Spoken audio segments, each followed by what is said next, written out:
অসুস্থ হৈ পৰিছে বেনুদা। জীৱনৰ সমস্ত প্ৰকৃতি সংৰক্ষণৰ বাবে উৎসৰ্গা কৰা প্ৰকৃতি প্ৰেমীগৰাকীয়ে হয়তো হেৰুৱাব পাৰে নিজৰ শৰীৰৰে এটা অংগ। অসংখ্যাত বেনুদা অৰ্থাৎ জয়নাল আবেদিনক প্ৰকৃতিৰ কাষত আকৌ নাপাব নেকি? অসংখ্যাত প্ৰকৃতিপ্ৰেমী বেনুদা অৰ্থাৎ জয়নাল আবেদিন এতিয়া ৰোগাক্ৰান্ত হৈ পৰি আছে চিকিৎসালয়ৰ বিচনাত।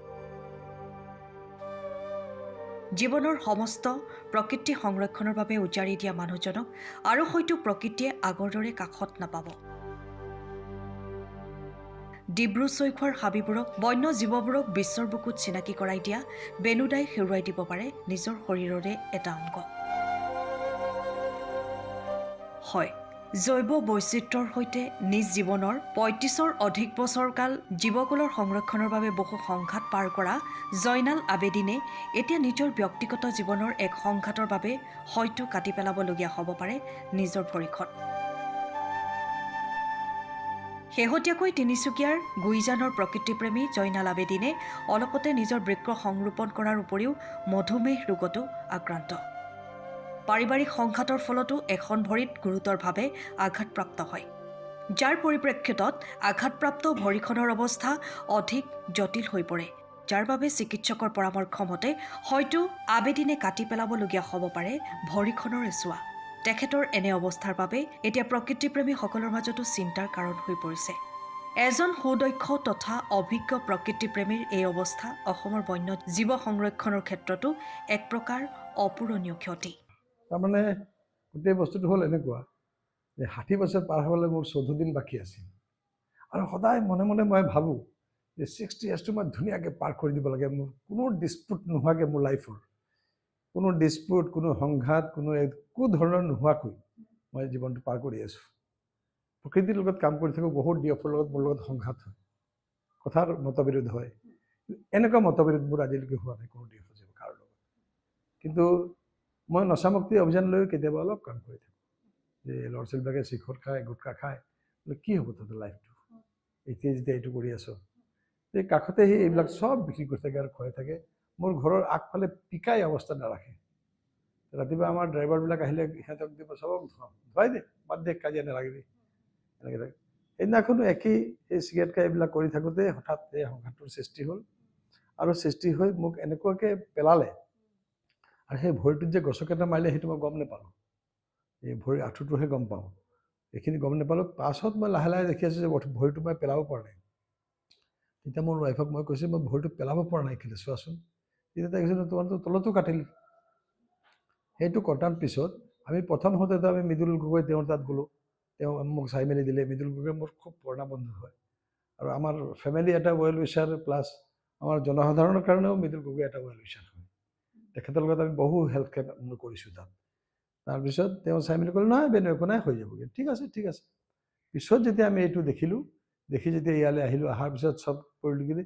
কালি মোক এটা ডক্লাৰ কৰিলে, ডক্লাৰ কৰি দেখিছে যে ভৰিৰ আধা টুকুৰা হোৱা জেগা কাটি পেলাব লাগিব।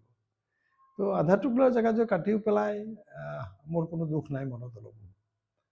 এতিয়া মোৰ মনত কোনো দুখ নাই। মই সেই কটা ভৰিটোতে আকৌ গৈ কাম কৰিম।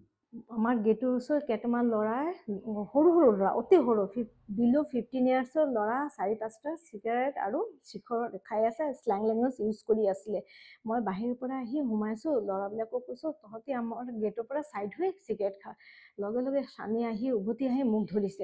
মানে চানি মোৰ হাজবেণ্ডৰ বাইকৰ ল'ৰা হয়, ভাগিন হয় ৰিলেশ্যনত। ই ধৰি কৈছে নাহে খাব, শ্লেং লেংগুৱেজ ইউজ কৰিছে, নাহে ইয়াতে খাব, ময়ো খাম। মই একো মতা নাই, মই ঘৰত সোমাই গ'লোঁ। তাৰপিছত মই গৈ মোৰ হাজবেণ্ডক ক'লোঁ ল'ৰাবিলাকে এনেকুৱা কথা কৈছে। তেওঁ লাহেকৈ ওলাই আহিলে, কৈছে ল'ৰা তহঁতকতো মই ছাইড হৈ যাব কৈছোঁ, কেলৈ যোৱা নাই। ইহঁতক ছাইড কৰিলে, ল'ৰাবিলাকক এই নাই, গুচি গ'ল। কিন্তু চানি ভাগিন ল'ৰাটো আহি তাক একদম ভুকিৰে ধৰিলে। যিহেতু তেওঁ ট্ৰেন্সপ্লেণ্ট পেচেণ্ট, আজি 1.5 বছৰ হৈছে, তেওঁক আমি বহুত কষ্ট কৰি বচাই অনাৰ নিচিনাই হৈছে। কলকাতাত RN টেগৰত ট্ৰেন্সপ্লেণ্ট হৈছে, ট্ৰেন্সপ্লেণ্ট পেচেণ্ট, ক'তো যাব নিদিওঁ। তেওঁক কি কৰিলে, হেঁচি মাৰি ধৰিলে, ক'লে তোক আগে মাৰি কাটি পেলাই দিম, তই বোলে মোৰ দোকান বন্ধ কৰিছিলে। ওচৰতে আমাৰ এখন স্কুল আছে, স্কুলত গৈ ই পাণ তামোল আৰু শিখৰ চিগাৰেট এইবিলাক ছাপ্লাই কৰি থাকে। মোৰ বোলে এইটো তাৰপিছত স্কুলত যেতিয়া বেৰা দি দিলে তেতিয়া খংটো তাৰ ওপৰত কৈছে তই স্কুলত গৈ কমপ্লেইন কৰিছ এইকাৰণে মোৰ বিক্ৰী বন্ধ হৈ গৈছে, এইবিলাক ৰেষ্টটো থাকি গ'ল। তাৰপিছত তাক ধাক্কা মাৰি জোতাৰে মাৰিলে, ভৰি মাৰি পেলাই দিলে। তাৰপিছত মই গ'লো যেতিয়া বচাবলৈ, তেতিয়া মোকো এটা ঘুচা মাৰিলে, চানি মাৰি পেলাই দিলে। তাৰ মাক আহিলে দৌৰি, তাৰ ৱাইফক মাতিলে, ৱাইফ মা আহি আমাক বহুত গালাগালি কৰিলে, ইহঁতো মাৰিব আহিছে। ওচৰে পাজৰৰ মানুহ চব দৌৰি আহি তাক চাইড কৰিছে। লগে লগে আমি ফোন কৰিলোঁ আইচিক, আইচি আহিলে। তাৰপিছত আমাৰ তিনিচুকীয়া চিভিলত লৈ যোৱা হ'ল। চিভিলত দেখিলে যে আমাৰ ডক্টৰ যিজন আছিলে তেওঁ ভাল আছিলে, ট্ৰিটমেণ্ট কৰিলে। কিন্তু মোৰ এইটো দুখ লাগিছে আজিলৈকে ল'ৰাটো ধৰা নাই। যেতিয়া গুজানো আমি কেছ দিলোঁ, গুজান আইচি কোনো ইনিচিয়েটিভ লোৱা নাই। তেওঁ গৈ তেওঁলোকৰ ঘৰত কৈছিলে, কৈ আহিলে যে আপোনালোকে শিখৰ গুটখা যিমান যি নেশামুক্ত বস্তুবিলাক আছে এইবিলাক চাইড কৰি দিয়ক। সদায় তেওঁক সুধিলে কয় তেওঁ কেছটোতো আমাৰ ৰেজিষ্টাৰ হৈ গ'ল, কি কৰিলে? নাই ধৰিম, এইটো কাম আছে কৰি কি কৰিলে মই আজিলৈকে নাজানো। কিন্তু মোৰ মতে দোষীক শাস্তি দিবই লাগিব।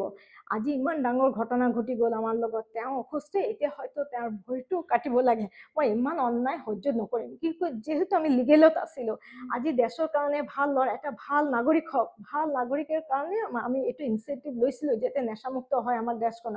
যিহেতু সৰু সৰু বাচ্চাবিলাকে নেশা কৰি আছিলে, জানিব পাৰিব যে তেওঁলোক আগৰ পৰা নিচা জড়িত সদায় সিহঁতে নেশা বস্তুবিলাকে বিক্ৰী কৰি থাকে। স্কুলৰ ওচৰতে, স্কুলতে ছাপ্লাই দিয়ে। স্কুলত যিহেতু বেৰাটো লাগি গ'ল, এইটো তাৰ আক্ষেপটো থাকি গ'ল যাতে তাৰ মামাই তাৰ বেৰাটো লগাই দিল, তাৰ বিক্ৰী বোলে কমি গ'ল। তেওঁ দেউতাও ডাঙৰকৈ এটা চিঠি দিছে যে তাৰ ল'ৰাৰ ভুল, আৰু যিহেতু দোকানটো মানে বেৰটো লাগি গ'ল, দোকানৰ বিক্ৰী বন্ধ হৈ গ'ল। শিখৰ গুটকা চিগাৰেট এইবিলাক যিমান নেশামুক্ত বস্তুটো আছে তাৰ দোকানত বন্ধ হৈ গ'ল।